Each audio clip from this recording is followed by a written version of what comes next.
Hello, everybody. Welcome to the Cooper Union. I'm Michael Young. I'm an associate professor here. Super excited to bring this outrageously talented, fun, brilliant, amazing, and cool group of people together. First of all, a couple of thank yous. Thank you to Dean Haley Eber for letting us do this. Thank you to Ben Aranda for an amazing lecture series and letting us kind of crash in.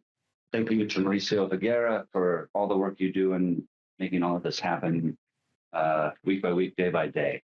So as a brief introduction, I'll just say this. So about 6 years ago, I got an email from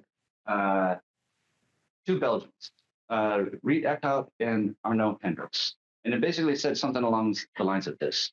Hey, we're going to do a conversation about drawing in New York. Do you want to come? And it had this list of people. The list of people was amazing. And I was like, I knew only a couple of them, Michael Webb and Perry Kulper. But the possibility of meeting them, meeting everybody else was super exciting. So the format of what happened for those 2 days in New York is essentially we each had 1 hour to share our work and our thoughts about drawing with each other. There was no audience. It was completely just a conversation amongst the people who were participant, and it was recorded all with the kind of idea about a publication and an exhibition. But what happened and what transpired over those 2 days were some of the best conversations I think I'd ever been involved with about architectural representation. The generosity and the brilliance and the conversations that happened about everybody's work, where you each had about an hour to talk about what it was that you've been thinking and doing throughout your career. And then to have that reciprocated with a shared conversation from there was something kind of truly special and honestly amazing. So special then that we decided, hey, let's meet every year for however long it takes. And we've met a number of times now. And this is what the 6th time. And we've been in London and Montreal, kind of incredible trip to Drawing Matter and to Edinburgh. There was a plan to go to Rome, and then another thing happened. But here we are at Cooper Union again for the 2nd time, to coincide with a show that's going to open tomorrow at Gallery A83 in Soho. So just a little bit of the layout for tonight, multifaceted, but that's kind of part of what happens when a bunch of things get collected and collide together. There's going to be 3 short presentations.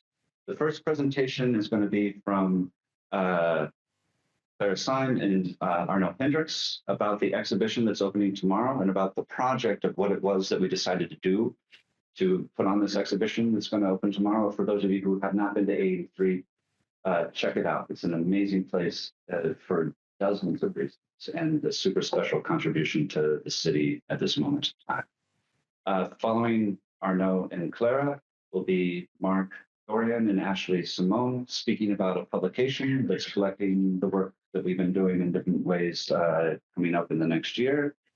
Following that presentation is going to be a presentation by Chris Dierks and Owen Nichols. Chris is on the staff faculty here from the archive and put together the 2 shows of the AA Folios, which are closing tonight. Yeah. So like the moment that this ends, they're just going to start coming down. Yeah. No? It's coming down tomorrow. But the coincidence of that is also super special for the ways in which we've also decided with all of the efforts and work of spraying Clara and Owen to put together, let's say, a new edition of box sets, of which one is here in the front.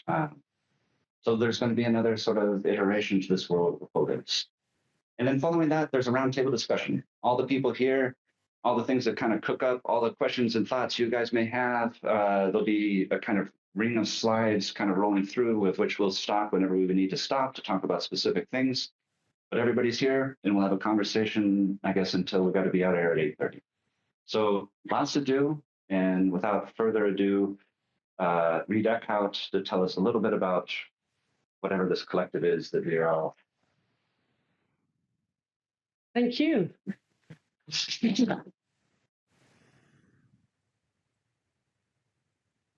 Thank you, Michael. Thank you, Cooper Union, for organizing all this. It's a nice way to start. Tomorrow we have the opening. Today we're together here discussing it. And I thought I'd like to introduce in short the framework, what we've been up to as a group, couple of minutes and then I leave the word to the others. In relation to drawing architecture, not necessarily building architecture, but the architecture within the drawing itself. We're a group of architects. Some of us are educators, building architects, researchers, professors from different countries, from different institutions. But what brings us together is our interest in drawing, in the discipline of architecture. And it's actually the capacity of drawing itself that we're after, and what it can bring to the surface in relation to what we're each seeking as we practice architecture, whatever that means. So that's our communal interest. So we've been convening these meetings over the past 5 years, since 2019. And we set up these regular conversational settings. The conversation is central there, sometimes in person, mainly in person, but then forced as well, a lot of times online, that we meet for 2-3 days at a time, really. Taking the time to talk about the drawings we produce, about the aims. This is going forward by Selden. Sorry, wait, I'm just gonna wait. Talking about the aims, talking about the techniques that we use in relation to content and subject matter, referential framework in relation to our own work and the context in which we practice. In these conversational settings, it is a drawing and these drawing-related artifacts, in the broadest sense, that act as conversation pieces. So we bring the drawings around the table and we gather around it and they become part of the drawing itself to discuss ongoing work, process, nascent ideas, and how this current drawing work sits in the context of the body of work each is involved in practice. And so it is the drawing as a site of emergence, its capacity to study, develop, and surface ideas that is placed central. The drawing, its capacity to be autonomous as well, an autonomous artifact, as a thing with a speaking of its own, a materialized thinking, before anything is thought of as a built environment. So we visit also archives together. We talk about drawings of others, and in relation to our own work here, this is one drawing matter in the UK where we met last year. Here, plowing through the drawings at A83 here in New York, enabling conversations about drawing architecture and the use of these drawings to respond to within our own practices. An exhibition and publication project tomorrow opening at A83. And so we organize then these places where the drawings can come together, are juxtapositioned together in exhibition setting, the principle of exhibition as a work site. And then we organize these public engagements around them, conferences, lectures, publics, debate, things like this today, where subject matter about the drawing itself, drawing or architecture within the drawing.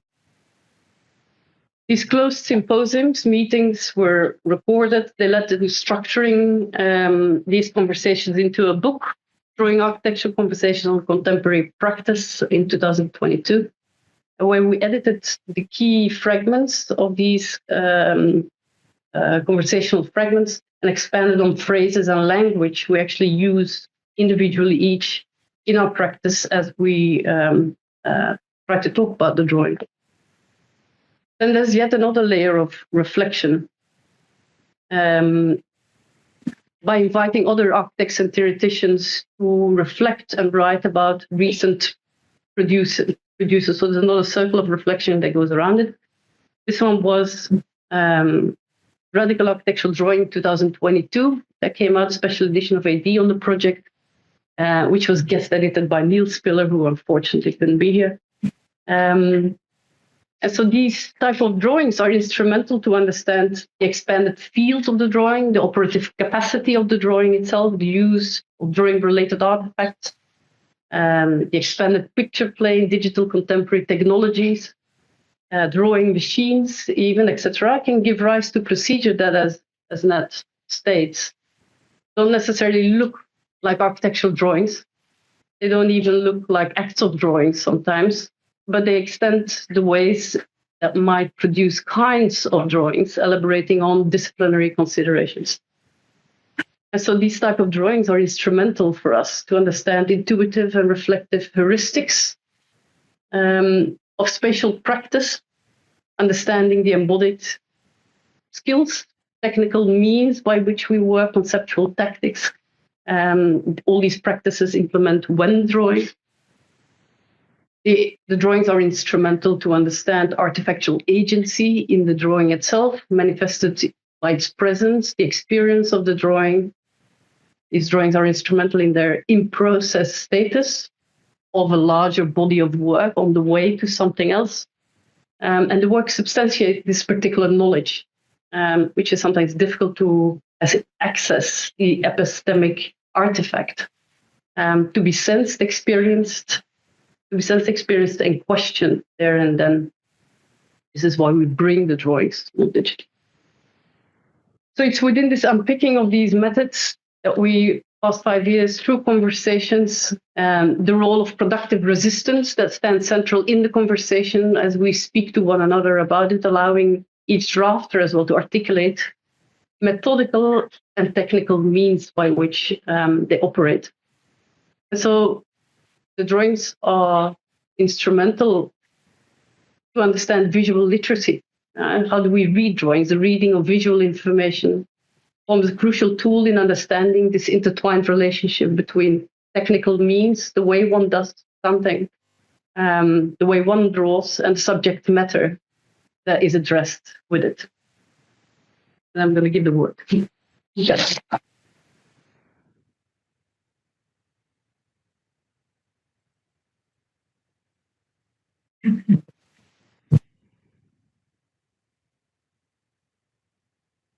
Or delete them.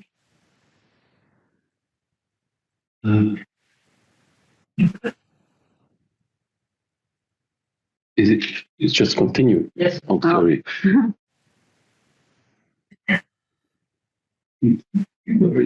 Play button. Right. Sorry. Lower. I already. Where is it? I don't see it. Bottom right. Sorry, it's numbered on the desktop. A83. It's on the desktop. So Yeah, right here. Oh, this one? yeah. Then take keynote. Yeah. This one? Yeah.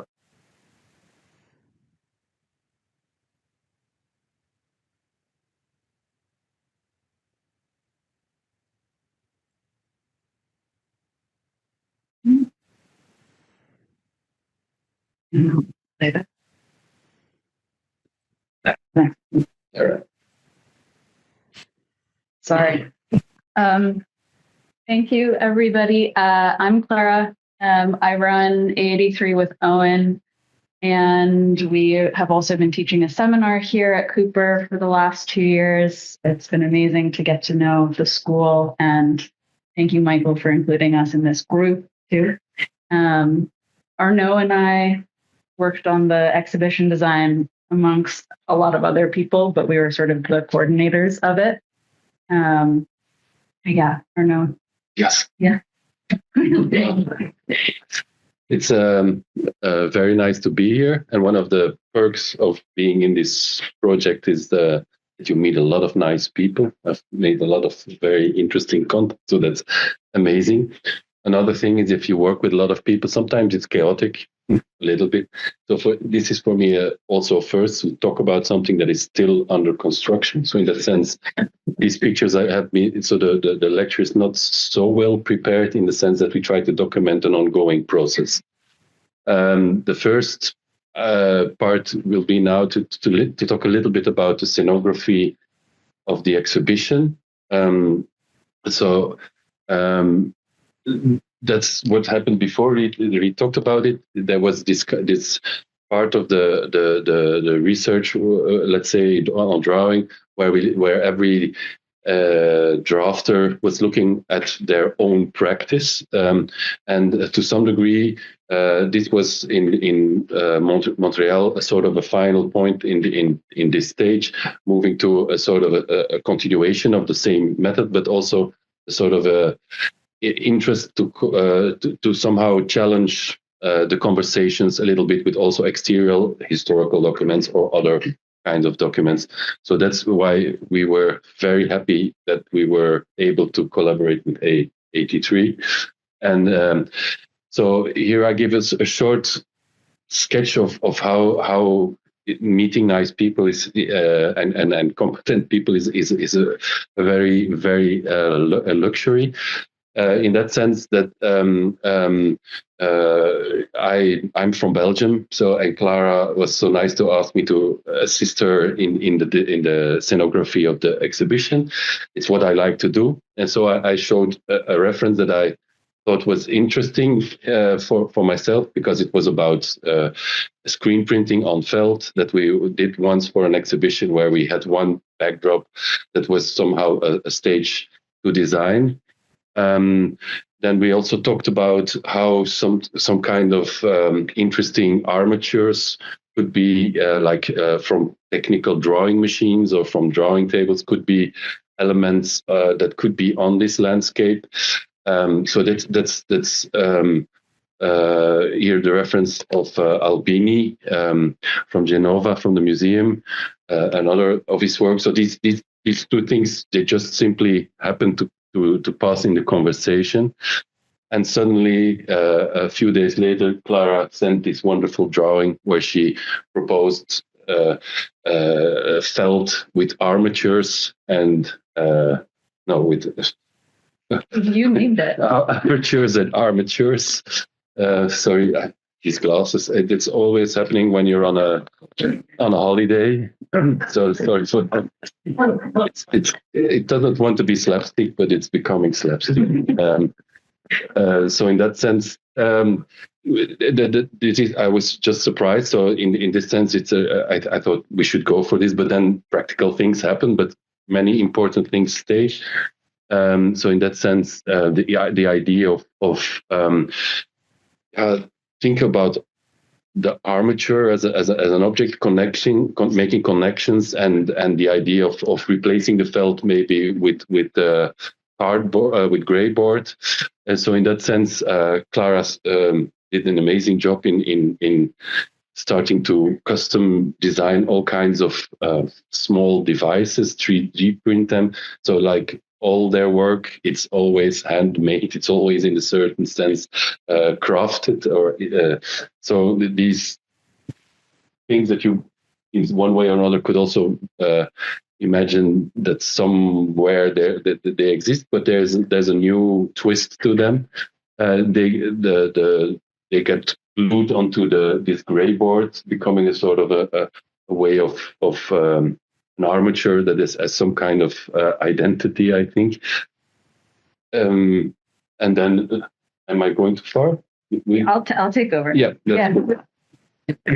So I guess the gray board comes from also working on this exhibition. We are working with a graphic designer, which Owen and I feel is a very important thing because we are not graphic designers. Mm-hmm. But one of the things that was one of the first moves that we decided on because we're developing and designing the exhibition in parallel with creating this folio of work, which functions sort of as a catalog of the exhibition, but also an exhibition in a box in of itself. But a move was to leave the sort of the folio a little bit in construction. So the gray board of the a hardcover book or whatever often would have another piece of paper over top of that. But it's a small move. It's a cost-saving move. It's a sort of like aesthetic move. But we thought to tie in, we're not using the felt, but something else that had that kind of background elemental feel of,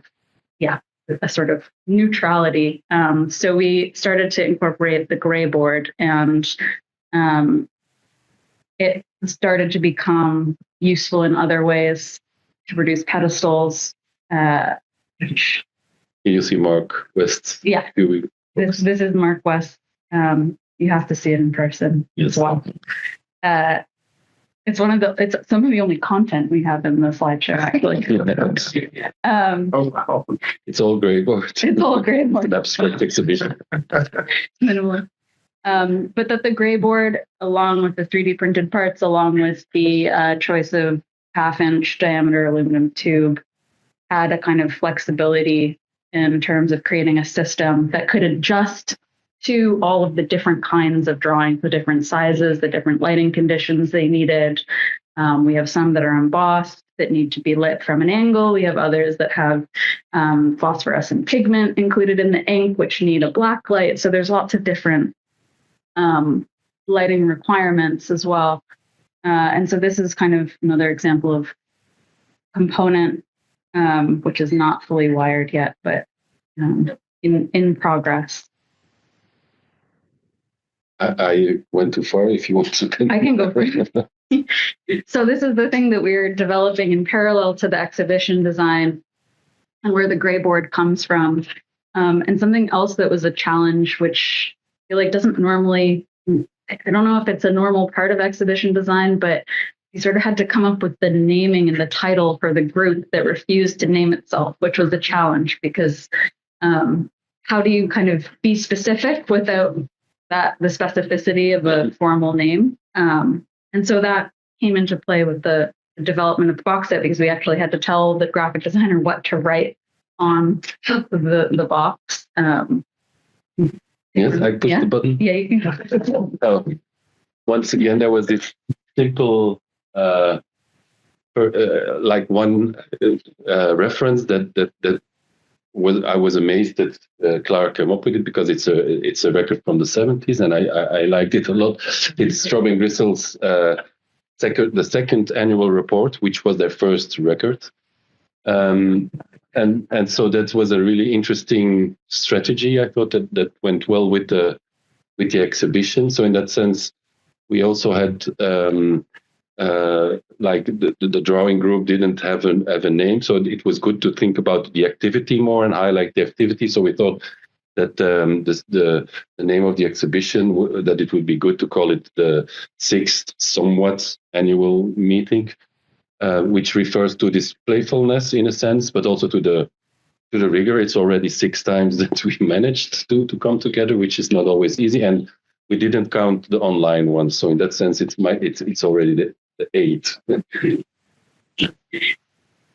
Yeah, and just the kind of genericness, leaving room for all of the massive figures with huge personalities in terms of their drawing style and their career of work as well. Yeah. So and that's also nice if you work with interesting people that you sometimes get these mails that I just wanted to show the work of Noah Beckwith. I don't know if you're the graphic designer, that we got these mails that are in themselves almost abstract. I like them a lot, but it was just the sides of the box that he sent.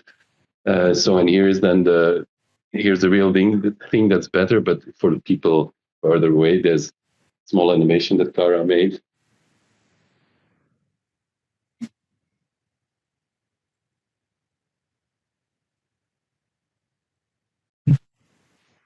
We have 50.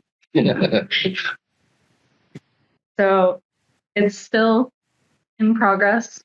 We're patching things, painting things, putting up lights right now. Well, us, not literally us, but people. And something else that is in progress as well is this idea of a table. And that kind of came from when Owen and I went to the UCAM exhibition in Montreal. There was a very, very large table in the center of the holes in which the Arnaud's exhibition design that had the pieces, the drawings on them mounted on. And I felt like at the end of the table, there were presentations happening, and it was a very like singular direction. And I thought that the table was not used in the way that it could be, in which you could have a conversation around it. There could be something displayed on it. You could have food. I'm kind of obsessed with thinking about food and architecture coming together. So in this instance, one of the first ideas that we really wanted to manifest was to have a table in the exhibition that would be able to be a part of the entire meeting of this group. So involve a shared meal, involve conversations, have a little bit less formality to it, but then also be a means by which we could present some work. So these are just some early iterations on the table. We ended up setting it aside for a while, focusing on other designs. This is the early design by Gus Crane, in which we're superimposing a meal, which could get messy, on top of some very precious artifacts, which is just like a perverse kind of desire of mine to sort of be a little less precious about archival things. I wouldn't literally smear stuff with mustard, but so this is the table in progress, and it now is informed by the language of the other components as well. So I think it was good that it took a rest. And that's it. So, yeah, thank you. It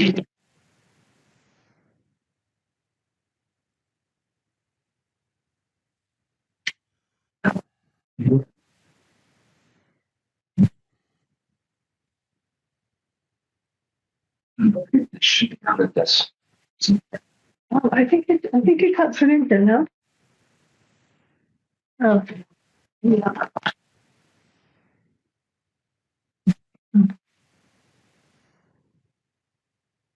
Yeah. See. Yeah.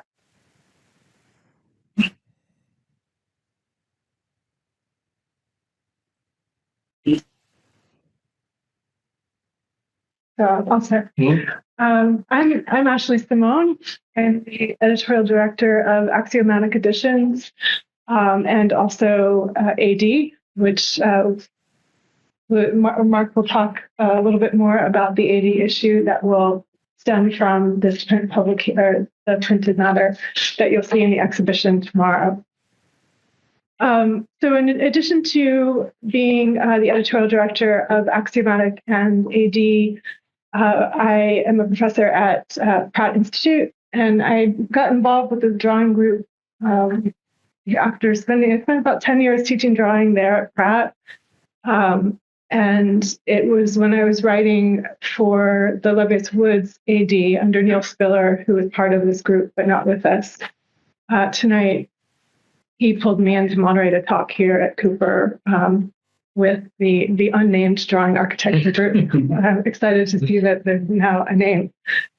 And it's, as we've moved forward in the last, I think it's been 2, not 3 years, but I've had the privilege of traveling with the group across the UK, looking at drawing archives and having some conversations. I look forward to more conversations as we begin to transform the work you'll see tomorrow into a complete issue of AD.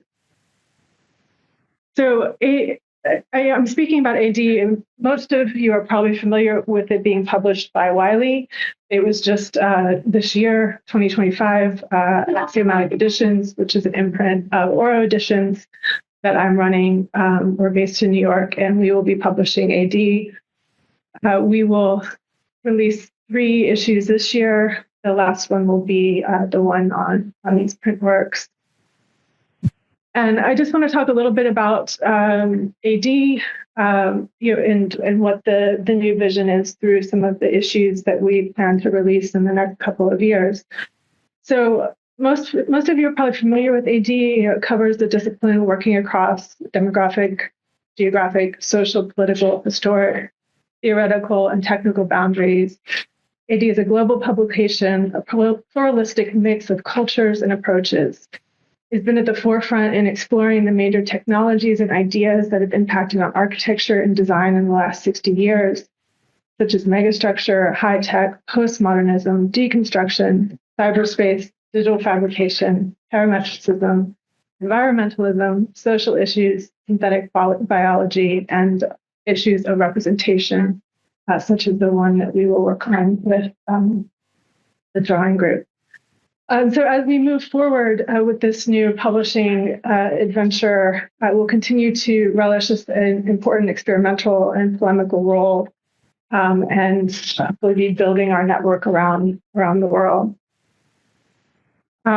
Just a brief origin, kind of.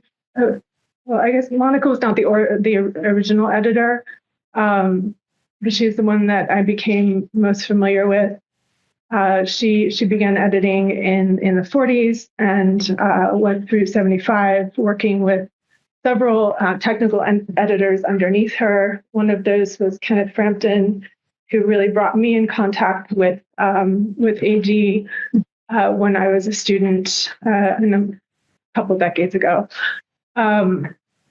And right now, Neil Spiller he's the editor working with us on AG. Neil has been editing since the 2018 with a focus on a variety of different topics, including emerging talent, education, parametricism.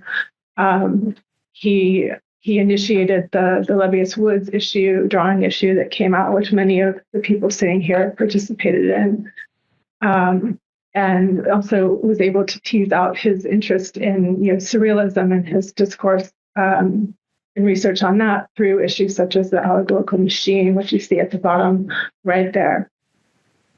So as we go forward into 25, we will start with an issue that will come out in the middle of the year. We'll be relaunching the publication at the Biennale in Venice in May, and shortly thereafter releasing Staged Architecture for Performance, Exhibition, and Fiction that will explore the full spectrum of spatial propositions that architects can bring to staging events. The work featured is theatrical, exuberant, and the product of many collaborative architectural voices, including curators, artists, performers, digital intelligences, fabricators, and writers.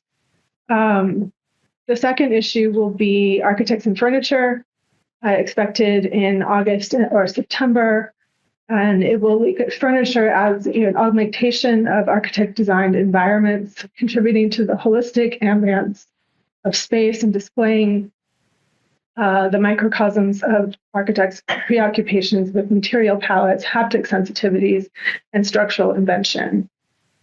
Our third issue is what Mark will elaborate on. And just before I hand it over to you, I want to give a bit of a preview of where we're going in 26. We will continue with the guest editor model. The guest editors for the drawing issue in 25 are Mark, Riet, and Arnaud, who you will have all heard from by the end of the night. And as we move into 26, we'll start with an issue on biodesign, edited by Richard Beckett and Rachel Armstrong. It'll be a cross-disciplinary discussion on digital architecture, fabrication, biotechnology, and the use of living or semi-living materials in design. I will then work with Jess Myers, who is at Syracuse, on an issue about the Canadian Centre for Architecture, looking at how the CCA is premised on the belief that architecture is a public concern. And then we will have an issue gets edited by Charles Waldheim of the GSD and Salman Craig on the new heliomorphism and looking at the ushering in of a new generation of solar architecture. Issue 4 is still under debate, and I'll get back to you on that. One comment that I left out when I was talking about Monica Pigeon is that I was reading Steve Parnell's writing about the history of AD, and Monica ran AD as she ran it as a community, and she, from an editorial perspective, she put the people around her that she was interested in developing relationships with, as well as disseminating messaging about architecture internationally. And I think to Arnaud's point, it's been lovely to get to know all of you over the last couple of years, and I am ecstatic to see the work tomorrow and work with you to transform everything into an AD issue at the end of the year. Yes.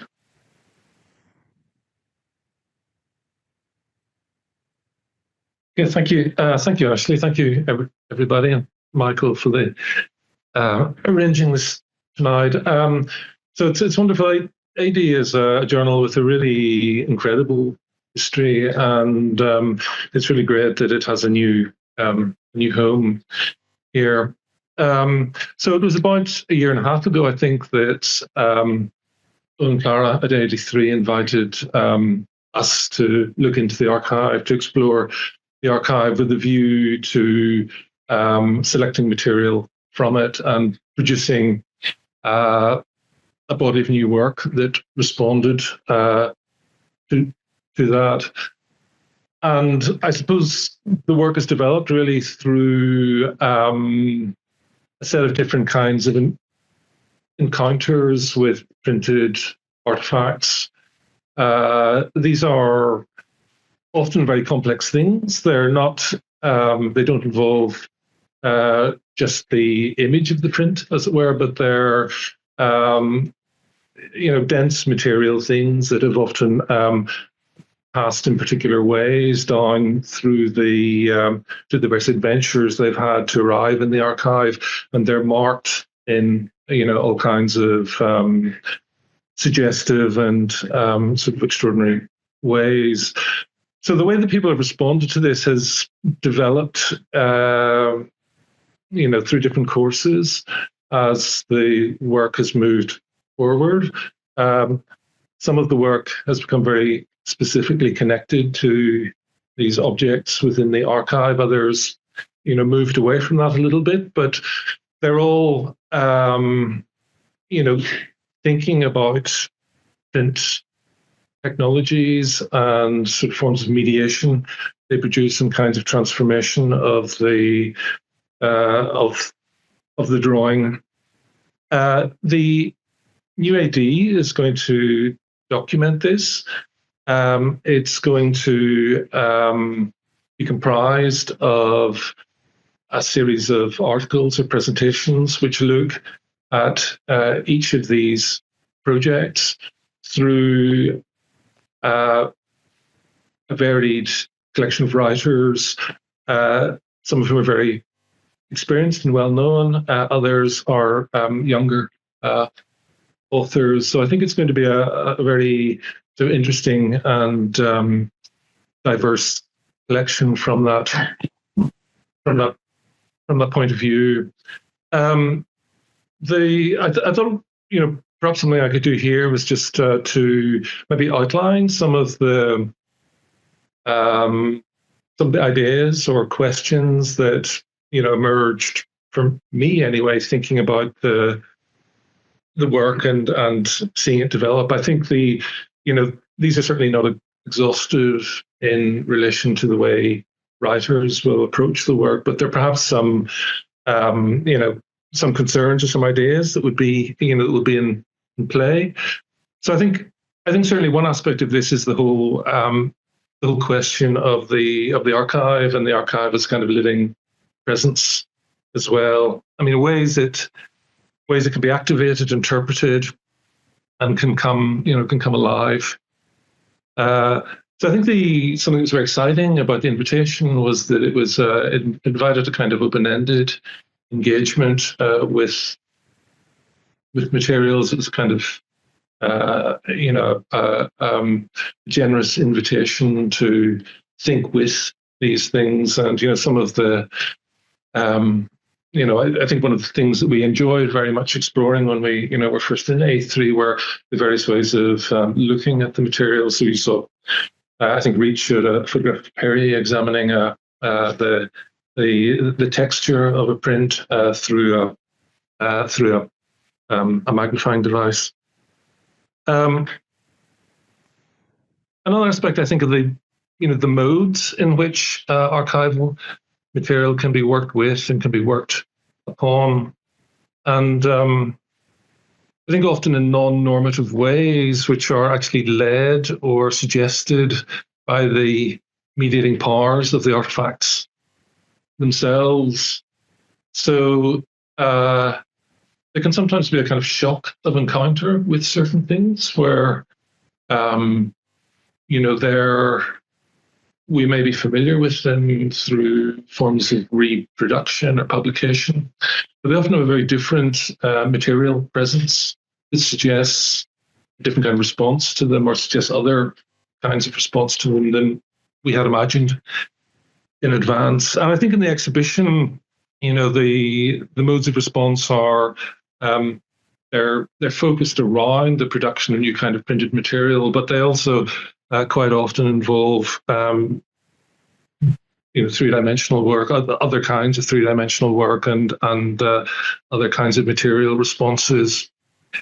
Something I think was very interesting that came up watching people respond to the archive is a sense of disciplinary indebtedness, if I could put it that way. So often people were responding to material that was in the archive by producers, architects who they had a certain relationship with in terms of their own disciplinary formation and intellectual formation. So there's a kind of interesting nexus there, I think, about working with the work, but it also, does honor to it in a particular way, and that observes it. Another issue was that of the whole question of media transformation of the work. What happens when something is prepared for print? How do you prepare something for print? And also the kinds of artifactual material that is produced in the process, whether they are the screens themselves, for example. I think also questions of expanded notions of drawing, emerge out of this. When does drawing start and when does it stop? Some of these materials that were held in the archive were transforming as they were there, often through unexpected events like floods, for example. Sometimes they were quasi-catastrophic events, but the things weren't stable in any way, and so it raised ideas of non-human forms of drawing as well, or unexpected, non-intentional forms of drawing. And another point then was, certainly the project raised for me were complex questions around the distribution of authorship, again, across human and sort of non-human participants. So we're working in relation to something else that's already been done, but obviously the process of producing a print puts in play a whole series of actors who work in relationship to that and through various devices and technologies and assemblages. So I think that, these, not all the essays in the AD will address these, maybe a few of them will, but I think, I mention these really just to try to sort of gesture toward the kind of intellectual adventure, I suppose, that this represented for us, and the sorts of ideas that they put in play. Question. Yeah. Oh dear. That's not fair. I don't. What's that? Sorry? What's the title? Well, is it still in? You can publicly say your desire. Get it off. Oh, I can.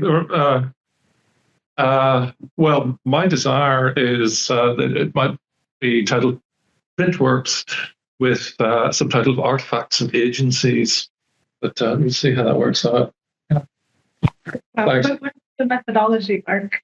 The writing paired with the drawing work, and the relationship between this material, which will not fill the issue, and the Yes. So I think that the approach that we would like is that really to set up a conversation between the writers and between the people who are producing the work to we think there are different ways into this, but I think it's going to be exciting to that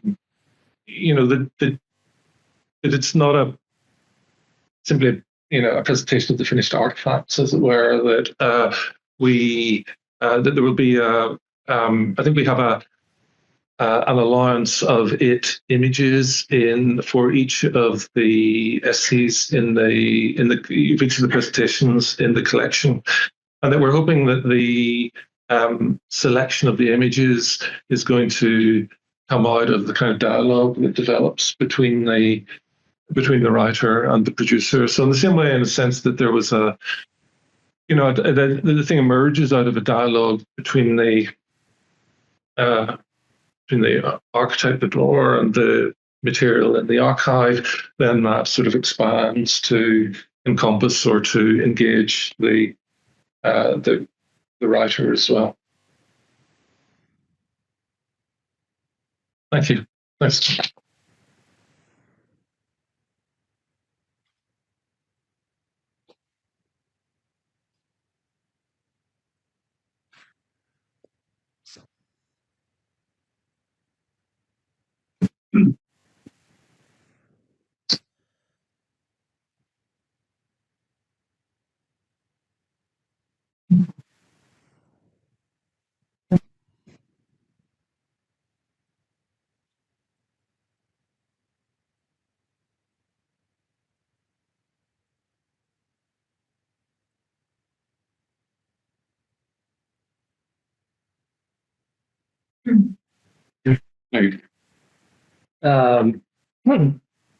My name is Chris. I work in the architecture archive. I want to thank Michael for including the archive and A83 as well. So, as some of you know, the archive holds several collections, and its core responsibilities include documenting student work and producing the school's exhibitions and publications. The current exhibition in the third floor hallway is the second of two shows on the AA Folios produced in partnership with Cooper Union's library, which holds the entire series. So I'm just going to provide some super basic context around the exhibition. So they were both made possible by the library and its wonderful staff, thanks in particular to Lisa, Dale, and Mackenzie, and by a fantastic team of students, Stella, Metzley, Jasper, and Ilea. The first show, which featured folios 1 through 7, was held last fall. The current show features the final 7 folios. The impetus to exhibit them came from a few places. Our hallway shows, unlike more involved exhibitions held in the Houghton Gallery, often feature material from our archival collections. And we were interested in expanding this to include content from the library. Also last fall, the school held a fantastic course called The Possibility of a Publication, taught by Joanna Joseph from GSAP's Columbia Books on Architecture in the City, and also by Nora Akawi. The class focused on approaches to establishing a student-led publication within the school. And the folios provided an example of how one school at one specific moment explored the intersection of pedagogy and practice through the education program. So although this is the first time we've shown the folios in full, it's not the first time we've shown them. So in the fall of 2015, Stephen Hillier, the archives director, brought to Cooper and curated a version of the exhibition Drawing Ambiance, Alvin Boyarsky and the Architectural Association. Created and initially curated by Igor Marjanovic and Jan Howard, the show was jointly organized by the Mildred Lane Kemper Art Museum at the University of Washington in St. Louis and the RISD Museum in Providence. Drawing Ambiance was the first museum exhibition of a remarkable collection of drawings assembled by Boyarsky, Alvin Boyarsky, the Canadian-born architect and educator who served as the chairman of the AA from 1971 until his death in 1990. So the exhibition included drawings by 30 architects, artists, and collectives from Zaha Hadid and Franco Perini to Mary Miss and Eduardo Polozzi to Ome Super Studio. Nader Tarani, who had just arrived at Cooper as the school's new dean, wrote a really nice introduction to the exhibition, noting, "The drawings presented here have a great range, from the hand-sketched to the meticulously constructed, from the poetic to the realistic, and from the utopic to the polemical. The heterogeneity of the media deployed suggests the richness of the environment within which these architects were operating. If some drawings were entrenched in the theater of real competitions, they were nonetheless deeply interested in architectural ideas that could produce new forms of knowledge. The drawings speak, they cast shadows, and they emanate vastly different ideological predispositions. Between representation and generation, the drawings oscillate from conditions known to conditions unprecedented. Within this space of speculation, they also suggest how the drawing as instrument positions itself within discourse, and Boyarsky understood the power of that agency." So this work was, this work was complemented both at RISD and at Cooper by contextual documents and photos, including plates selected from several AA folios. The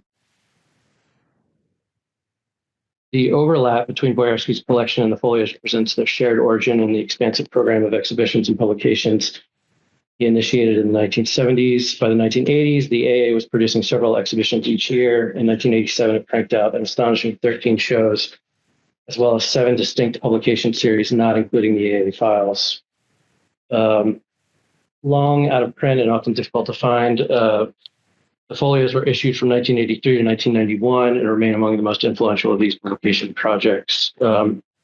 Each of the 14 folios coincided with an AA exhibition devoted to the work of a single designer or office and was formatted as a 12 by 12 box set of individual plates, roughly 20 per folio, nearly 300 in total, with a catalog of contextualizing essays and interviews. In the first issue, Chamber Works by Libeskind, Boyarsky describes the project, noting its purpose was in part to make it convenient for connoisseurs and scholars to peruse sketches and drawings of a number of gifted draftsmen whose work is not readily available, to mount them for private display, and to store them safely and practically. In addition to the folios, nearly all the exhibitions were the subject of reviews and AA files. Some of the later reviews coincide with content included in the folio catalogs, transcribed interviews especially. But criticism of the initial exhibitions includes pieces by Frampton, Schumi, and Robin Evans's remarkable essay not to be used for wrapping purposes on Eisenman's show. Despite their lasting influence, it doesn't seem that much has been written specifically about the folios, but their role in disseminating the AA's program and the environment from which they emerged has been skillfully examined by Marjanovic in his text for the exhibition's catalog, and also by Irene Sunwu, in particular her article From the Well-Laid Table to the Marketplace, the Architectural Association Unit System. Their analysis of Boyarsky's tenure at the AA revolves around the ambiance he cultivated there, and that he frequently referred to, key elements of which included his implementation of the unit system across the AA's entire curriculum, the dramatic expansion of the school's exhibitions and publications program, which were essential to broadcasting the AA's experimental pedagogy, the internationalization of the AA, initially in response to structural and financial constraints, a marketplace of ideas that shaped the AA's curriculum, its program, network of participants, and the circulation of its methods at home and abroad, and positioning of drawing, both the act and the object, as the essential currency or unit of the intellectual exchange within the school, whether for students seeking admission into a given studio, for faculty looking to attract students, or for the promotion of the school itself. So in December of 1990, John Haydock participated in Symposium on the City, an event at the AA honoring Boyarsky's legacy, where he shared what I found to be a striking and beautiful perspective on this ambiance, which he frames through iterations of gathering. So this is a 4-minute clip, is that? Yeah, that's good. Okay.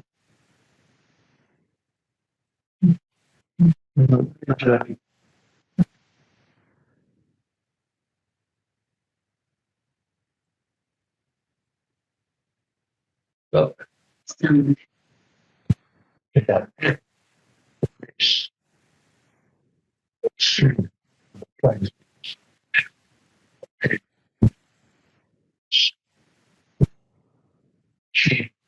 Wow. That was I have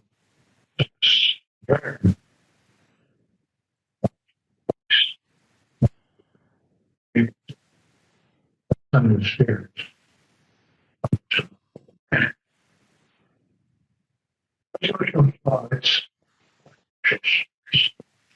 I saw some of the slides. Slide. No slides from the slides from the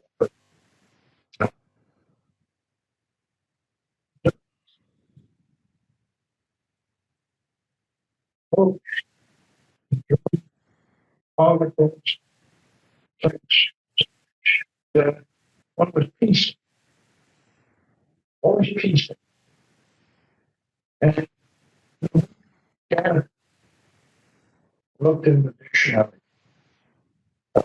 English marvelous way which is to find things. And I just want to read you a dictionary, not very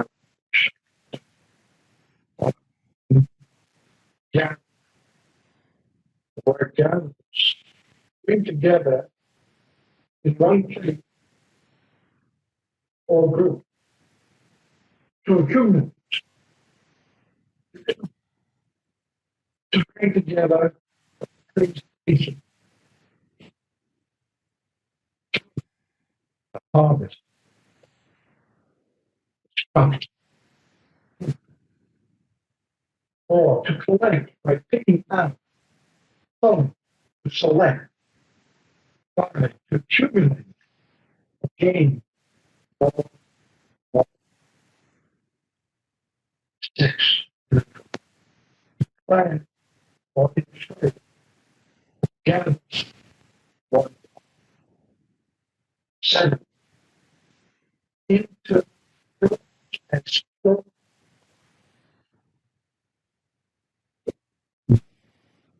that gather, remember, and four. Eight, to become a willing deduction and observation. Nine, stand up or question as one energy or an effort. And 10, range, sacred order, speaking of the book. And 11, come together. Some a please policy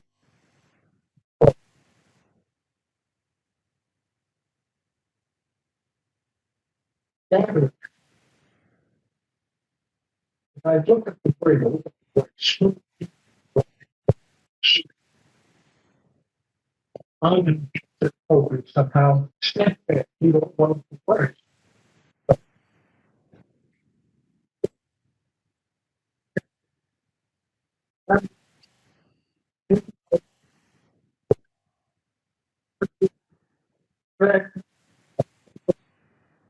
Joy, relationship, propensity, and of the human condition.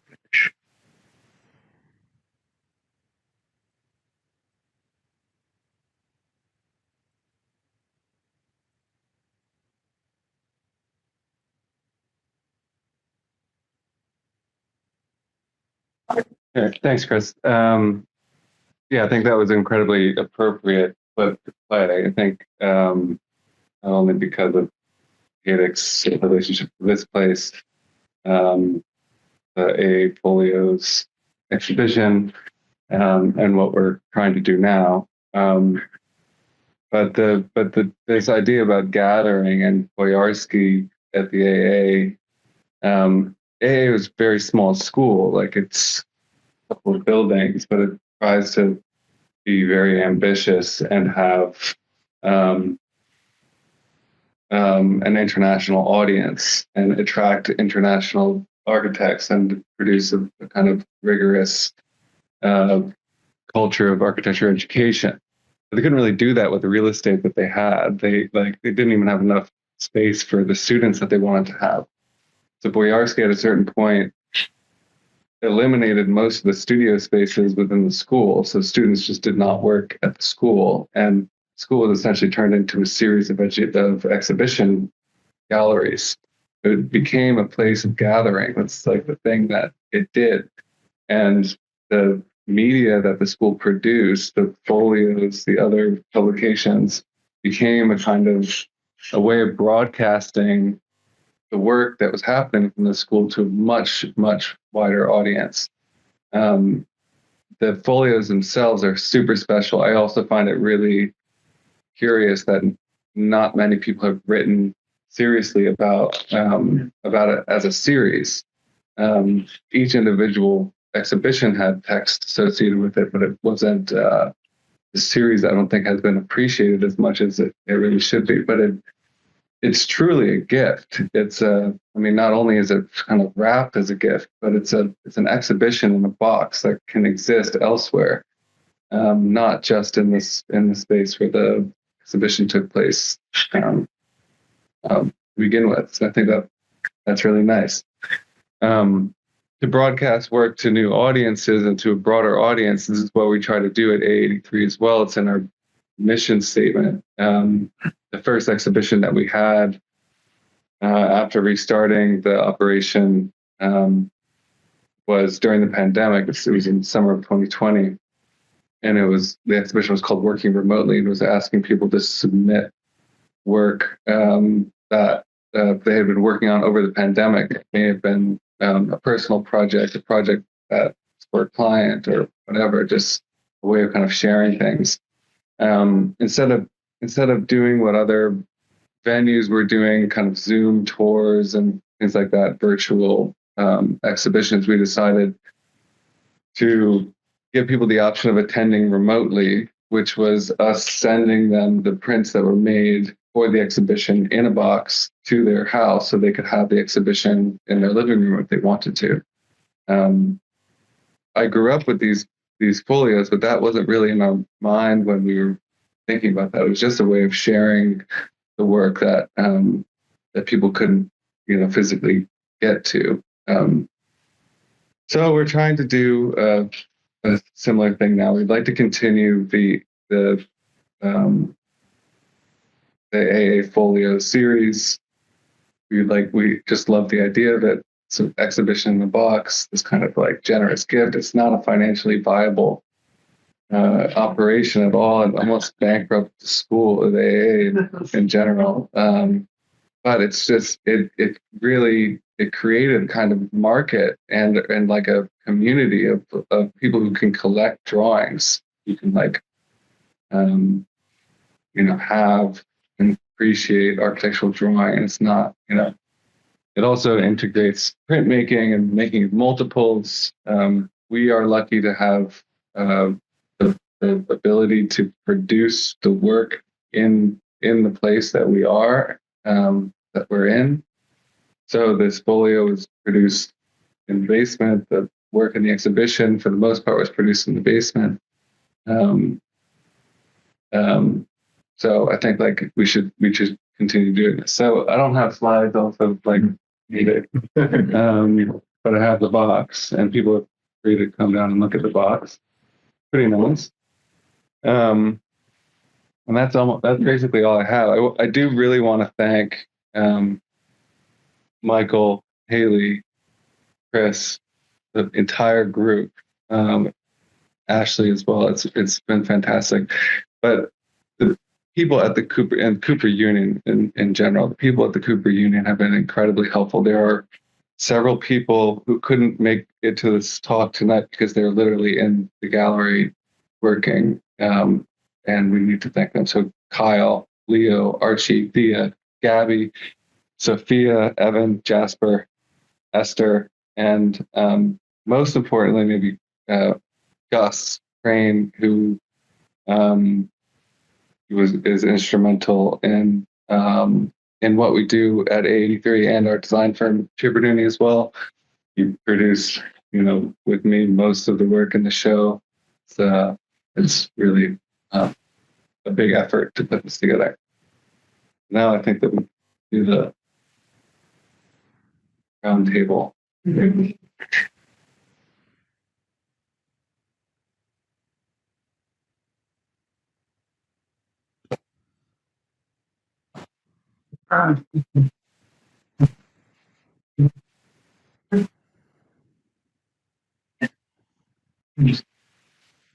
Great. Yeah.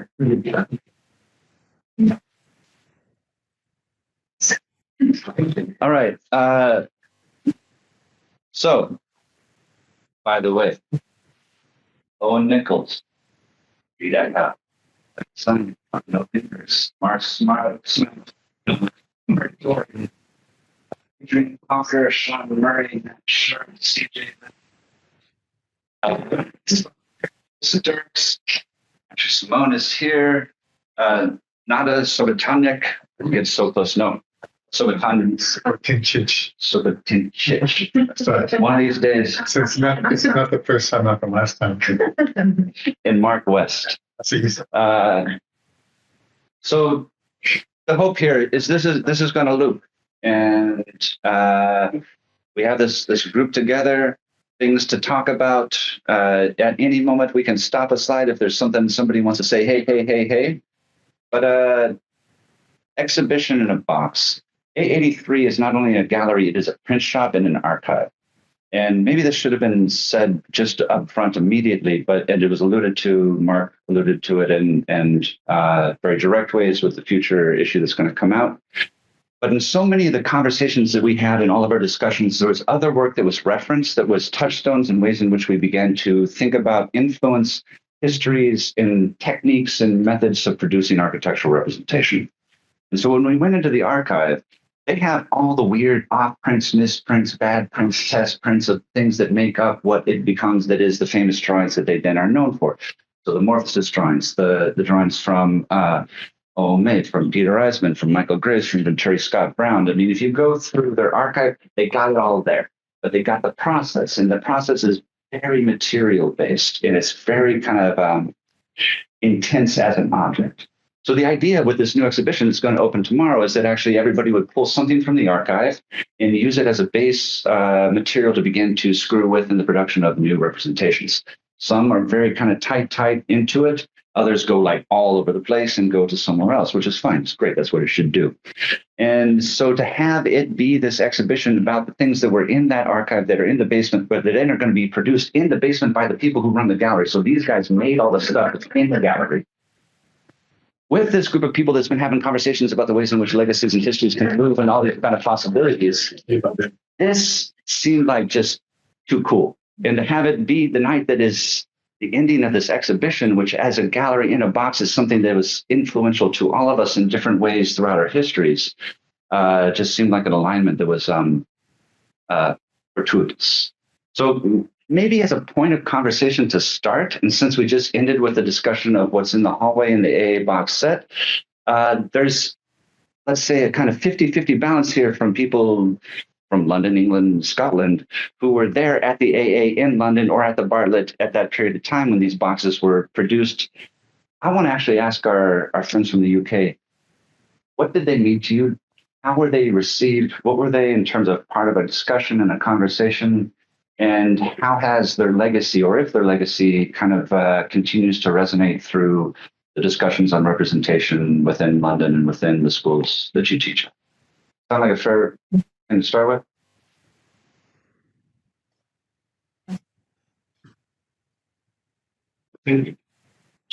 Yeah. My education first grade was local, my second was the Architectural Association. By the way, I'm the carrier of the microphone because there is a Zoom audience, and so I've been asked, or maybe we can just pass the puck, right? I've been asked to make sure that whoever discussion. So I think these AA publications were really important for conversations that weren't taking place in schools out with the AA, as a way of actually starting to explore much more experimental kind of architectural ways of thinking about architecture, and a connection to a kind of a much wider, set of information that was that could inform work in worlds out with AA. So it was very much a place that extended the presence of the Architectural Association into the rest of the UK and I'm sure around the world. And that is really what attracted me to go there, to actually become part of that and to extend kind of much further into that.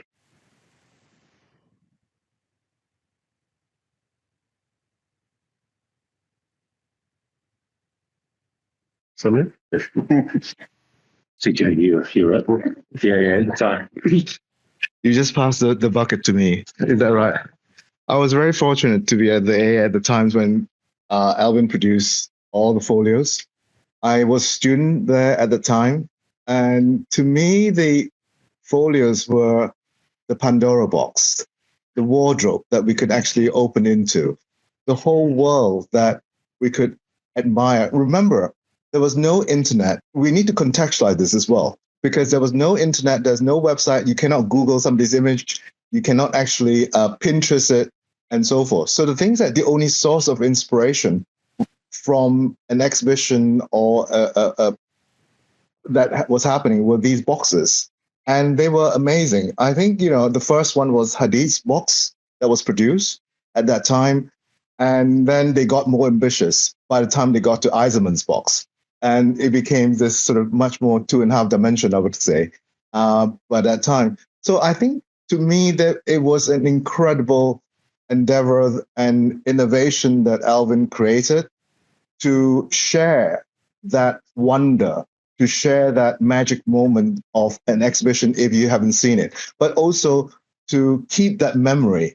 That was really, really important as well. So to me, yeah, I like to think it's a Pandora box that opens up this wicked old world in a good way. Thank you.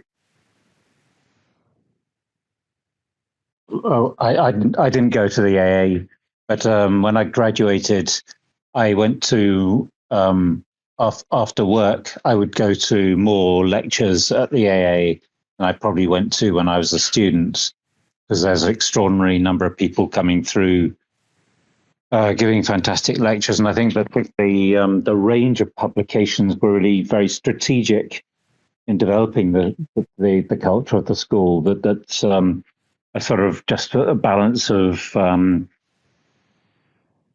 people that had generally not been heard of, certainly in the UK, coming from around the world, younger practitioners, but also for people within the school to actually expose them to the world outside at the same time. So there was a sort of inward looking and outward looking view to the whole sort of lecture, exhibition, publishing project. Yeah.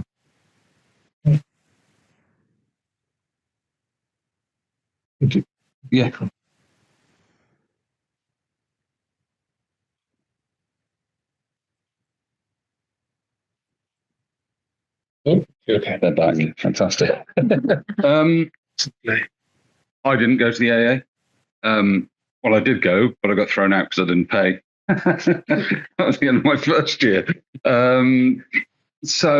But I recognise the boxes as a teaching tool. I wasn't there at the time they were there. They were always on the tables when people were teaching and giving tutorials. So maybe I'm kind of talking about the bit beyond those boxes rather than the history of how they were, the origin of them, and looking at the scale of influence that they had across architectural education, literally globally. I mean, everywhere.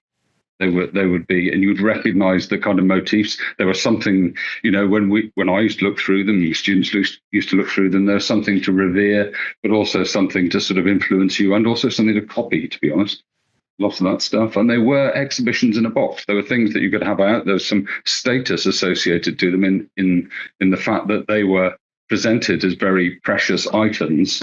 So you would have, in the early days, we'd have lots of photocopies of lots of people's drawings knocking around on the table, and then there'd be the box that you could open occasionally. I think the odd one out in all of this is Temple Island, actually, because that was always in amongst all the boxes. But it wasn't a box, but that was equally as influential, I think, I'd say. Yeah, I think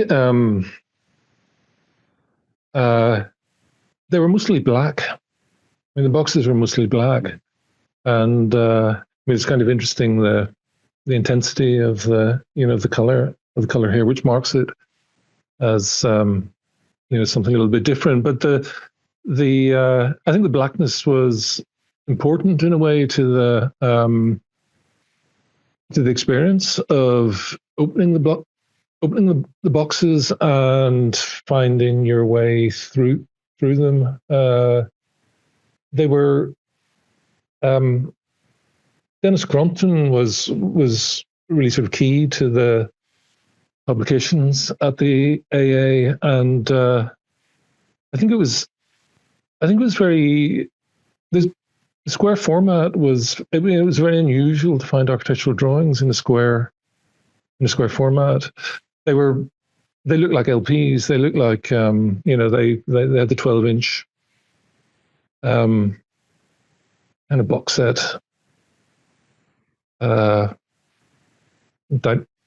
dimensions, but I was always struck by in the AA publications how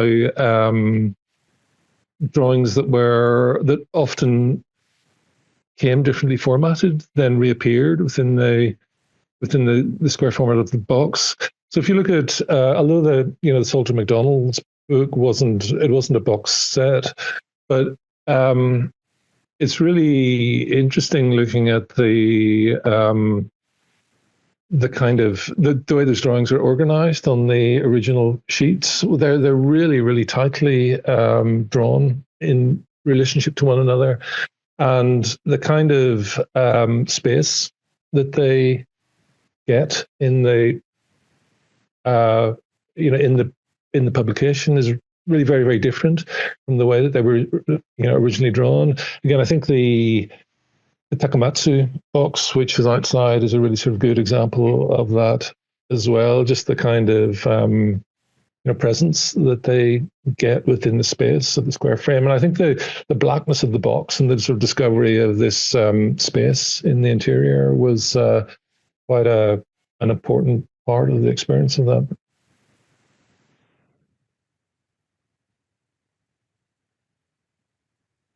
Why the pocket cross? Was. I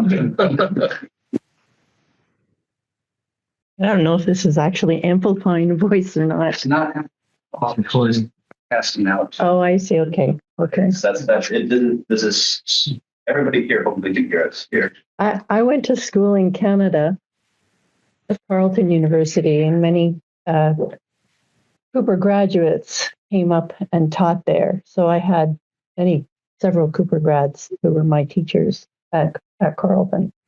And I remember that every time the folios came out, there would be a little exhibition in the exhibition space in the school where they would all the images from the box would be put up. So they actually were a traveling, not the idea of a traveling exhibit. They actually did get put up as an exhibit each time. And really what I found extraordinary about them is that they were a visual library. They were in the library. There was nothing in the library like them. There were no drawings in the library. They were books with words in them. And all of a sudden, all of these things started appearing, which were like a visual library for studying and understanding and thinking about architecture through drawings, which is what we all did in the studios. But there was no model of that before this. So they were really, really an extraordinary influence, I would say, across Canada anyway, around the world. But in Canada, they were very... Maybe there's a kind of follow-up to it. I remember having a conversation with Owen the first time I went down in the basement there.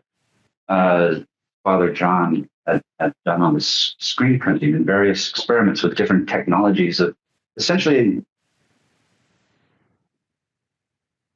how does one begin to physically create a unique artifact that is a reproduction of something that was, let's say, drawn by hand? And this was necessary, Owen explained to me, because a lot of the competitions that were being done at the time required original work. And architects didn't want to send in the original drawing that they'd actually done. And so they went through a process of producing unique artifacts as screen prints.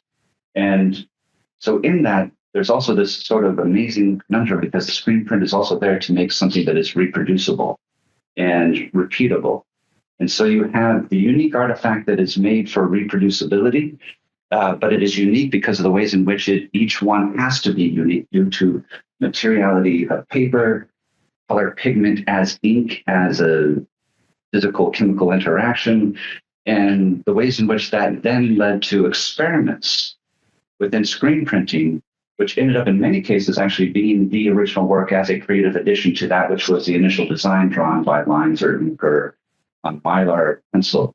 So there was something that was then opened up that was creative in the work itself as a kind of act of self-revisioning through the collaborative process with the screen prints.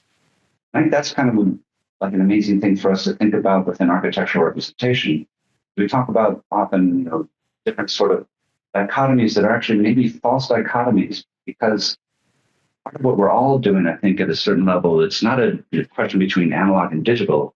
It's where's the work and how does the work create concepts, ideas, experiences, affects, questions about what it is that we do when we produce representations to the communication of a future architecture. And one of the things I think is in, well, this too, yeah, hopefully, but in the AA box sets, but also in the screen printed residues that are there in that archive, is a kind of a moment where architectural representation leaps out as a thing itself, not just a mediation between an idea and a building, but a thing itself as an artifact that has a kind of weight and interest within its own materiality and its own experience. So all that is a long-winded way to say, hey, when you got into that archive and you started taking something apart, you started working with what it was that you found, what were some things that you found of interest or of complexity or of frustration or of inspiration that led you into working on your process? In the sense, these have been flipping through. If anybody wants me to stop one at some point and say, hey, let's linger, they're here to linger on. Anybody want to jump on that? Non-question, but I guess.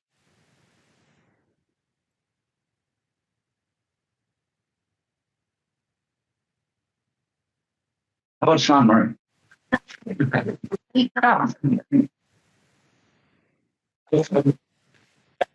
What comes to talk? I don't know.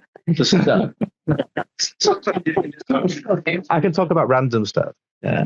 So I chose Tom Main's 6th Street drawing. And the way I responded to it was its relationship to, he sold the house, I think, in 2007 to Ray Bradbury.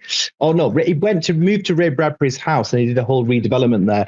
What I was interested in was, and I also watched the film Heat, which Al Pacino stayed in his house, and it was documented in a specific way about how he kind of moved through the home. And also when he was selling the house, Tom Main, there was specific photography of him, like on the bed, there was a picture of him looking down at your feet from your bed.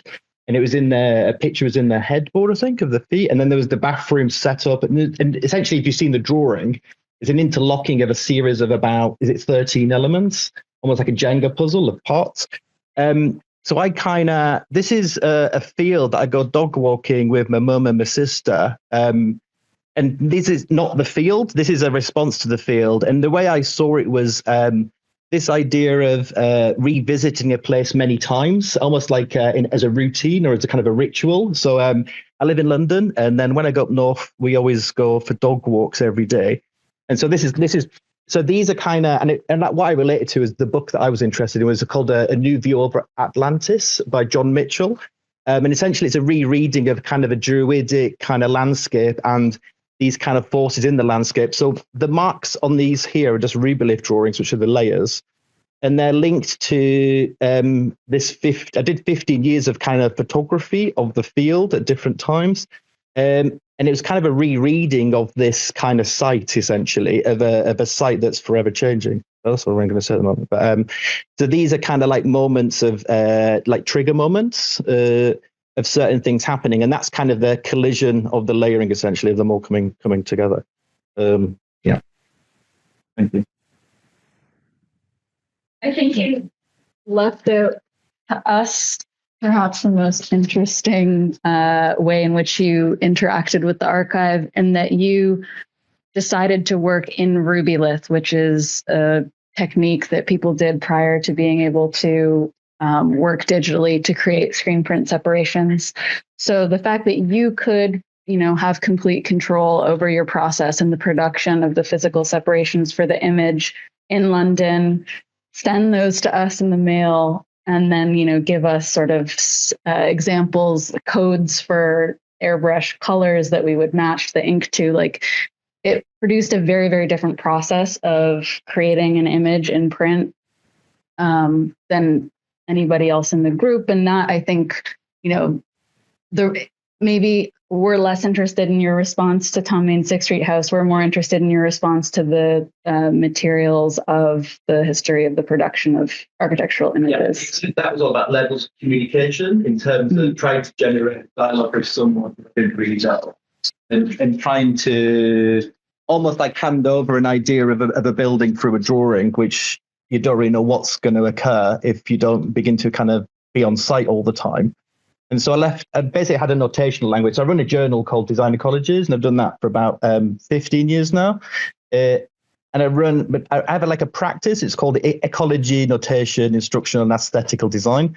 It's kind of a rereading. So essentially the dialogue with A83 and Clara Owen was through I wrote this kind of narrative, but the narratives were kind of directed through the colors and then how I wanted them to feel. And I started to put words on here and just a short abbreviated text. And it was kind of to allow them to rethink what I was trying to get at without telling them what it was. So they all had like certain moments, like a match strike, maybe for this one. And then one was about this kind of objects hovering over these shadows for another one. And it was all just about moments of trying to communicate with someone without telling them what to do, to try and guide them that they're a part of that communication, of being a part of the design idea, essentially, because obviously it's a collaboration when you're not the fully author of your, to the end goal. Like a building, of course, you're never fully in control of when someone starts to occupy the space, of course, and it's a very open-ended kind of journey in terms of what buildings become after they're built. In terms of material weirdnesses that I want to point out is this one. So Mark and Adrian, these are they the original? Is it acetate or is it mylar or is it acetate? Or Victoria Scott Brown's DNA edition? Yeah, no, National Gallery edition. And they were stacked together and then water damaged in a flood in the basement of 83. No? There were nothing's ever been damaged in the basement at 8.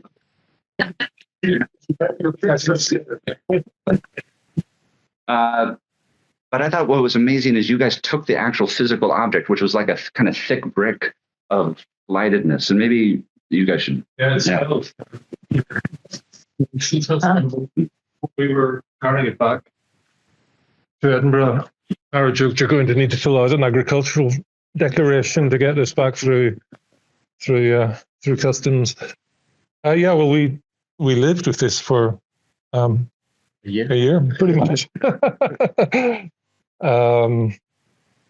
Do you want to talk about it? I think when we heard that, I think the flood happened in Owen's father's house in 2007, I believe, and when Hurricane Irene passed over this part of the country.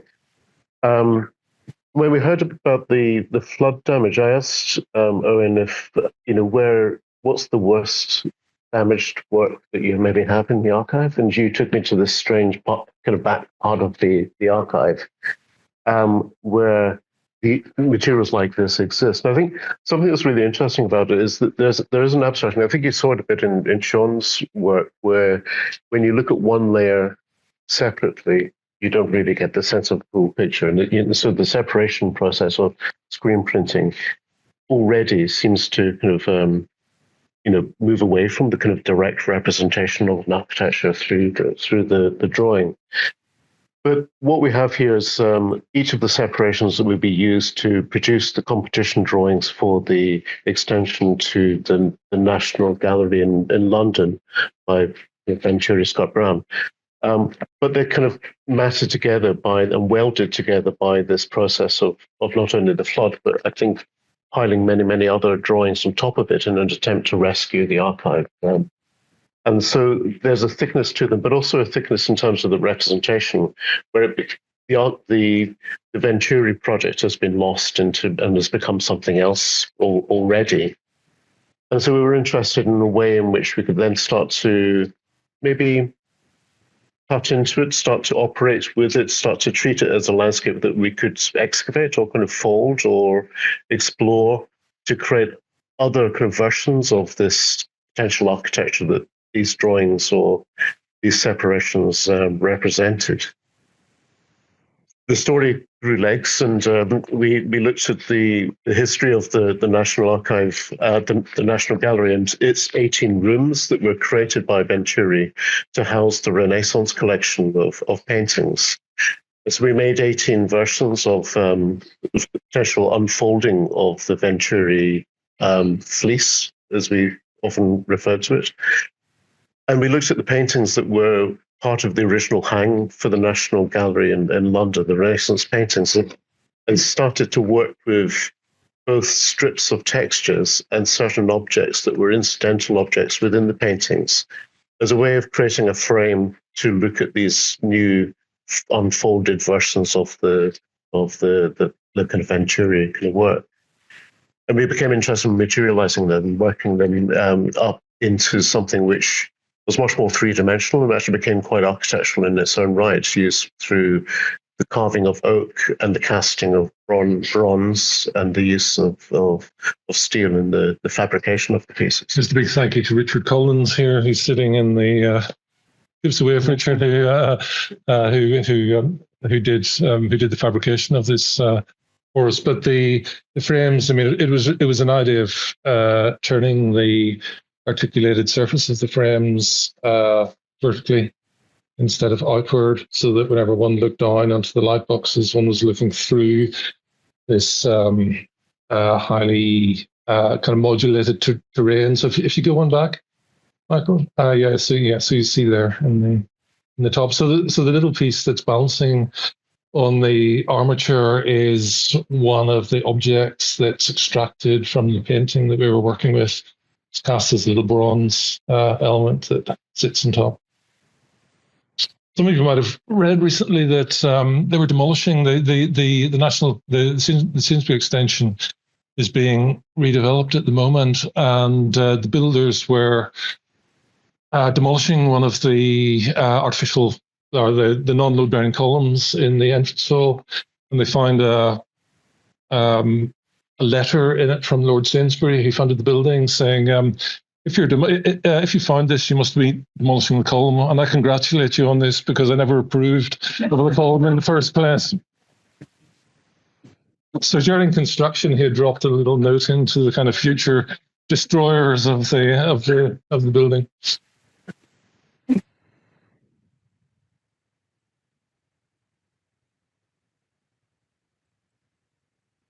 There's more things to talk about, but I know attendance, and I'd like to ask if there's some questions or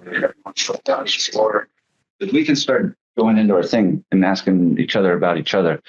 But we're all here.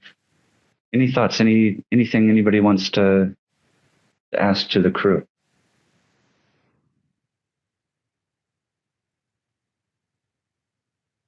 Yeah, Ben. It's amazing. I mean, it's such a pleasure to hear all this. And, it's such an inspiring project on so many levels. Congratulations to everybody. My question to really anybody is, I think what's so different, it's very obvious difference of this versus the AA Folios is that it's a collective voice. You're a group. It kind of has this, feeling of like you're band. Where like and you come with this voice, and I think there's really a project here that I'm really interested in about this idea of a collective voice, about a kind of collective agency that you have, like working together. You change your work. There's multiple authors in some of the works. It's in response to an archive. I wonder if you could maybe just talk to us about this idea of a project as a collective. I think it's like really interesting, especially at moments in time, when there's no value to that. I think we exist in a world that's very silent, and also authorship itself is always thought in terms of a single author, and you're coming to this with the new model. I think it's really inspiring. Question for Reed, I think. Yeah. Elementor of the. I think I find, well, I don't know if this is a question to me. The godmother. God. I don't think I think of this thing as collective. So when you say it, it sounds nice. But that's not what it feels like. I think there's something. I think there's something interesting about sitting in a room generously, closing the door, nobody can leave, and allowing things to happen, And there's this thing about productive resistances, and I think this is also when we look at these archives and look at other people's drawings, there's something productive that happens in coherence. That is because we're together, allowing other drawings to participate, and shifts to happen somehow, across all sorts of generations. Conversations can happen, and things somehow influence the way you draft. Might be the type of questions that are being asked. It says sometimes it says more about somebody than the answers that are given. And it generates a collectivity in the sense it generates a generous environment where you also can surrender to in the troubles that are there, in the insecurities, in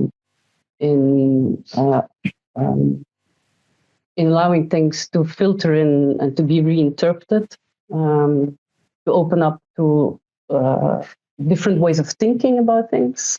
To move about it takes a lot of time, but when we spend 2-3 days together, the first time we did actually, we were in New York and what's the town called again? The New York Times. The New York Times building. Very important. On the 22nd floor for 3 days. It was quite amazing just to be able to share these things. And I think this is the collectivity that is generated. I don't think there is the collectivity in how we turn around towards the public or something. But that's not the sense that I think this thing should be labeled that. The collectivity sits in the generosity that is generated among us, I guess. Yeah. One thing I might add into that too is there's maybe one way in which it has become collaborative is maybe not necessarily collaborative on the individual work, but anytime you have a long conversation with somebody over years, that sort of mutation is something that by necessity influences you. And so I remember like the first time we met, everybody's basically presenting their work as they have done it for years. Like, hey, we hadn't known each other physics. Some of us had, but it's kind of like an introduction. But then all of a sudden you're gonna see each other again like next year. What are you gonna do? What have you done in the last year? What are you working on now? What are you thinking about now? What are some other things that you've been working on? Then you're gonna see each other a year after that. All of a sudden, conversations become not only through different generations and different techniques, but over time. And you're seeing somebody's work a second time and seeing it's different than you had before. And you're following and tracking traces of the ways in which conversations you had began to influence and mutate and transform that stuff. So it's a collective discussion, maybe, or conversation that's happening both through words, but through exhibitions, through publications, but through new work too. And I think that was the kind of like the dream about this exhibition at A83 is now what does that do in terms of the transformations of new work? Yeah. Thank you.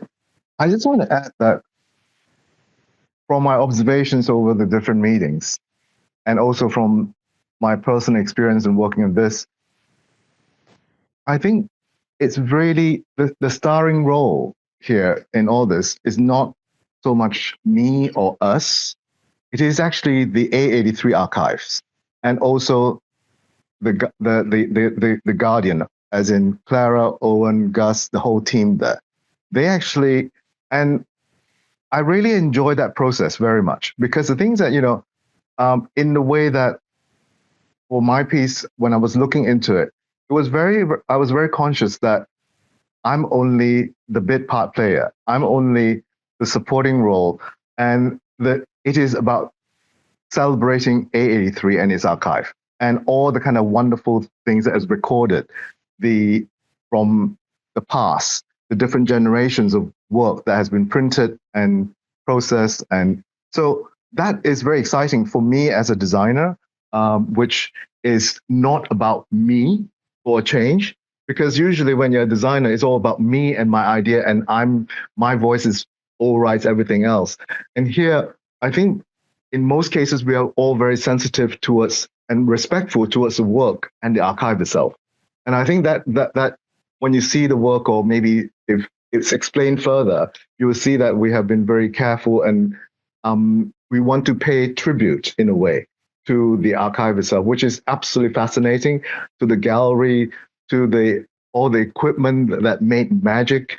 I mean, for me, I literally submitted a sketch, and the team at AA3, Owen, Gus, and Clara, they made magic. They made it come alive. And again, that was really interesting, because also the process is also interesting in some of the cases. What we thought would come out of it, something else came out. And in my case, I actually thought the process was even more fascinating, because when it comes to design and imagination, I want to be surprised, even by, it's a bit boring when you know what's going to happen and you think, oh, it's all under control and things like that. And because of their creative input, the team at A83, it actually took it to a different level, a different dimension, a different conversation. And that's also exciting about it, because you don't want the design or the creation that we are showing you as a full stop. We don't want to end there. We want it to be a possibility that might lead to something else. And I think that's the beauty of it. And so, again, all credit and tribute to the archive itself, A83 archive. It was just fascinating for me to observe. And yeah.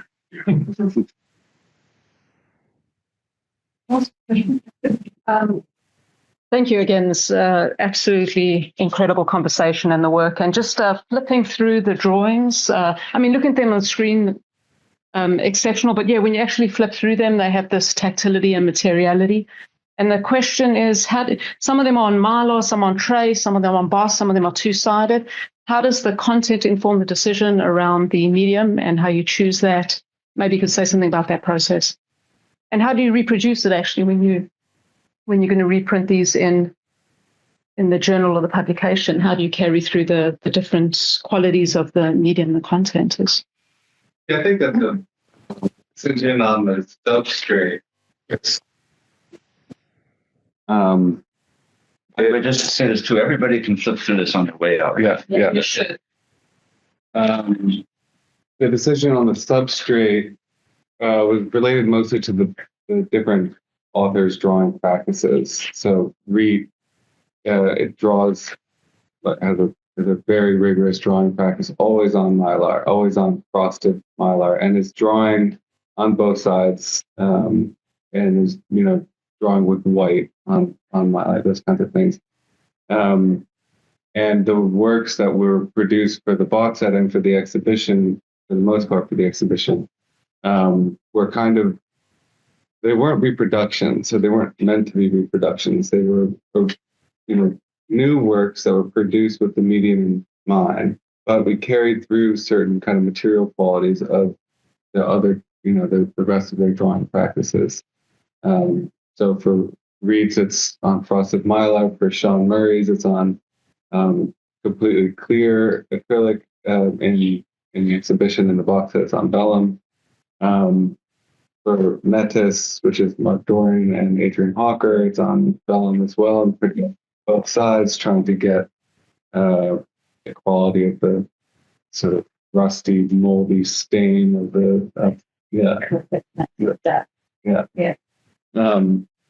So it's, I mean, mostly related to the drawing practice, but also to the individual projects. So in their case, I think Metis has a wide range of representations that they participate in, but because of the subject that they've chosen, it's been very Roush, Scott Brown, Matt of biohazardous material as their kind of main medium.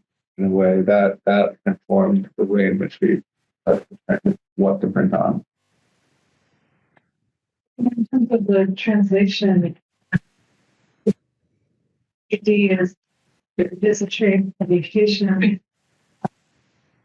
So publishing house, depending on possible with budgets, we might be able to do something.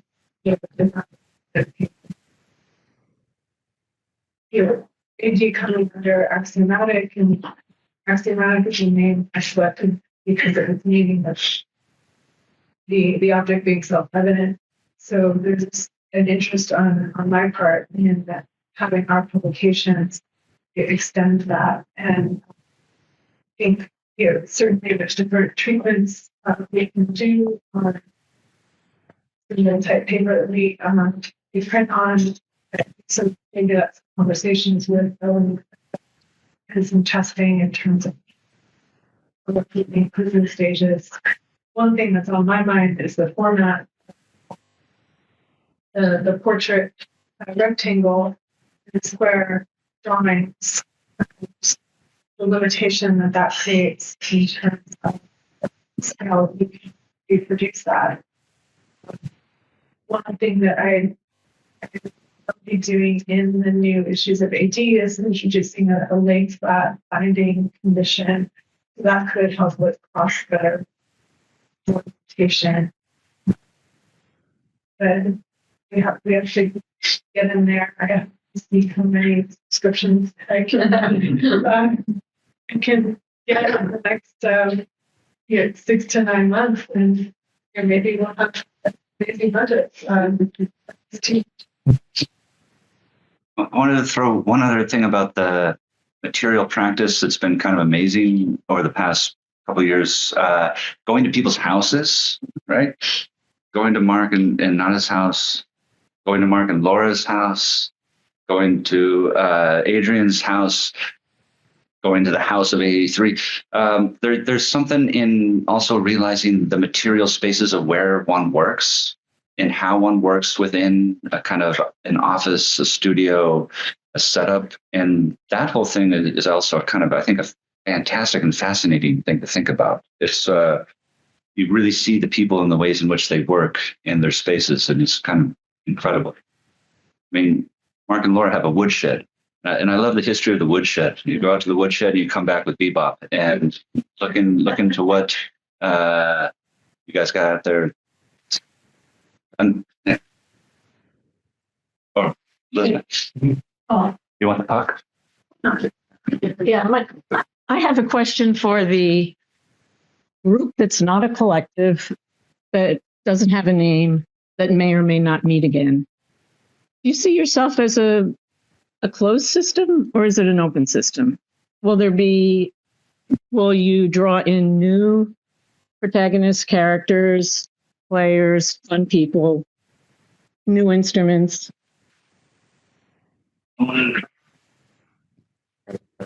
In the scene now, I mean, I think it's totally open. Yeah. See this as, obviously we should also say that, Kulper, Peter Cook, Michael Webb, Neil Spiller, and Laura Allen are not here tonight, and they're all virtual conversations. So Bryan Cantley, sorry, yes, Bryan Cantley. So at least I don't see it as closed in any way. I don't see it as ever being officially formed by. I also think that through the creation of the ADHD, there will be some labor voices involved. So, right aspect of it, some of those new perspectives can be bring another. I think the formation of groups and whether or not the group wants to call themselves a group leads to formation of counter groups and breaking off of group members and things like that and infighting. I think that that's really quite a productive part of, at least in architecture and fine arts, culture. To do. So hopefully this group continues to grow, and at a certain point it gets so big that it has to split, and then new groups are sort of formed around it. I also hope that a much younger generation of people think that formation of groups is an important thing. Students at the union forming in response to older generations of people would be an amazing thing to see. The thing that I experienced, which was most energizing, was that with many years since I was an architecture student, and I didn't know how much I missed having a peer group who would look at work and talk and bounce things off of, because that's what you guys have. And your exploratory work that you might do when you're graduated and you're not in this group of the school group, you may end up like I was, or maybe many of us are working alone a lot of the time, not having that kind of peer group to kick things around. And it was so refreshing. I said, oh, right, like I really missed this. And it was so helpful. It was helpful in so many ways, mechanically helpful, but also spiritually helpful. And just, it was great, really great. And so that's a reason to form a group. If you can find like-minded, not even like-minded, you just find a peer group, people who are working at a level that you're comfortable with, in an area that you're interested in, then you've got each other. And it makes a big difference. Like opening a window. I think you can be in a group and do your own thing as well. Absolutely. Well, that's what I'm doing. So, but it's like, yeah. So I kind of consider it that we're all under one roof. We're kind of flatmates rather than family. You know what I mean? Slightly different. And then we occasionally meet in the kitchen store. That's, I think that's the way it works, because we are very individual people. I don't necessarily talk to a lot of people about what I do other than the ethos, and I find that is probably enough as well. That's the other thing about the group. What's a black?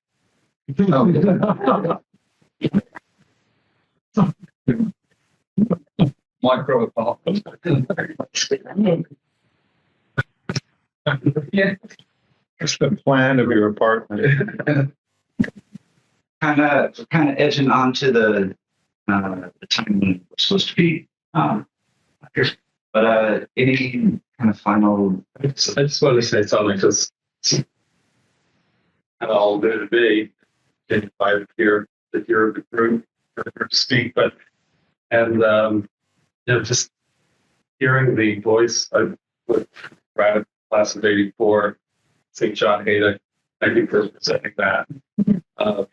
How these voices come together in a period of time. This joint purpose of drawing, which we all learn as architects, exploring that, and hearing the collective group of this love that have been about John Haydock speaking about the gathering of Saturday. In a certain way, perhaps it could be a way of describing ourselves or ourselves. I mean, we come together, knowing each other, and working individually in this way of extraordinary gathering. And I really do appreciate having the opportunity to share in that world. It's very personal. The drawing